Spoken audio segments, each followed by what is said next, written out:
संसद में आपने मांगी थी डिबेट एसआईआर पर, इलेक्टोरल रिफॉर्म्स पर डिबेट हो गई, आप भी थे वहां पर, आपने पूरी डिबेट देखी भी, आप बोले भी संसद में इस बार नहीं वंदे मातरम नहीं, आप बोले लेकिन हाँ बस बोलने नहीं दिया गया। हमने तो देखा आपका आप देखिएगा, हमने तो आप हरिवंश जी जो हमारे डिप्टी स्पीकर हैं और उनकी प्रतिक्रियाएं देखिएगा बोलते समय, आपको समझ में आ जाएगा कि कितना बोल पाए। सत्ता पक्ष ही बोलता है, विपक्ष को बोलने कहां देते हैं, ये मेरा आरोप है और मैं टीवी स्टूडियो में बैठ के बात कर रहा हूं।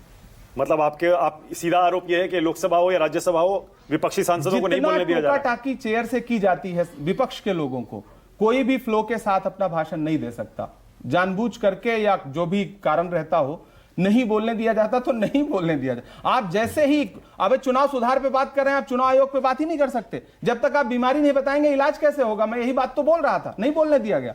उन्होंने कहा एक्सपेंड कर देंगे और बोल नहीं सकते आप विषय। भाई चुनाव सुधार पे बात हो रही है, आपने विषय का नाम ही रखा है इलेक्टोरल रिफॉर्म, लेकिन आप चुनाव आयोग का नाम नहीं ले सकते, तो कैसा इलेक्टोरल रिफॉर्म कैसे कर पाएंगे आप। पर ये जो डिबेट हुई वंदे मातरम और एसआईआर वाली, खूब चर्चा थी, पूरे देश ने सबके भाषण देखे सुने, बहुत वायरल भी हुए।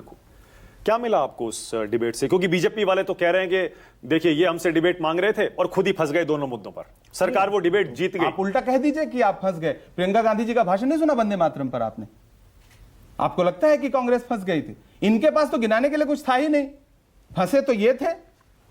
इनको अंततो गत्वा उस बहस को जिस दिशा में ले जा रहे थे, वहां तो रविंद्रनाथ टैगोर जी का अपमान करते करते, आप नड्डा जी का भाषण उठा के देखिए राज्यसभा का, एक लेवल पे आकर के राष्ट्रगान के विरोध में बोलने लगे थे, वो राष्ट्रगीत की बात करते करते टैगोर साहब के खिलाफ बोलने लगे थे। जब आप संविधान सभा पर सवालिया प्रश्न खड़ा करते हैं तो उस दौर में संविधान सभा के हर सदस्य पे आप प्रश्न चिन्ह खड़ा करते हैं। आप सुभाष चंद्र बोस से लेकर के, टैगोर से लेकर के, बाबा साहब अंबेडकर से लेकर के, सेठ गोविंद दास से लेकर के सब पे आप आरोप लगाते हैं। तो यही काम कर रही थी भाजपा। अच्छा, एज अ मुस्लिम वंदे मातरम से दिक्कत क्या है? वंदे मातरम बोलने भाई जब संविधान सभा में बहस हो गई, मौलाना हसरत मोहानी से लेकर के मौलाना आजाद साहब तक उस संविधान सभा का हिस्सा थे, तो किसी को आप राष्ट्रगीत गाइए, कौन कौन आप पे कौन कह रहा है? बात यह होती है ना जब आप जबरन थोपने की कोशिश करते हैं। आप अब जैसे बिहार में हिजाब का एक मुद्दा चल रहा है, हिजाब से ज्यादा मुद्दा यह है कि आप किसी महिला को जबरन कैसे छू सकते हैं। पर वो लड़की तो नौकरी ज्वाइन कर रही है। नौकरी ज्वाइन क्यों नहीं करेगी? आपने इसलिए छुआ था क्या क्योंकि वो नौकरी छोड़ दे, नौकरी ना करे? आप महिलाओं को नौकरी नहीं करने देना चाहते क्या? तो सवाल जबरन का है, आप जबरन क्यों छुएंगे?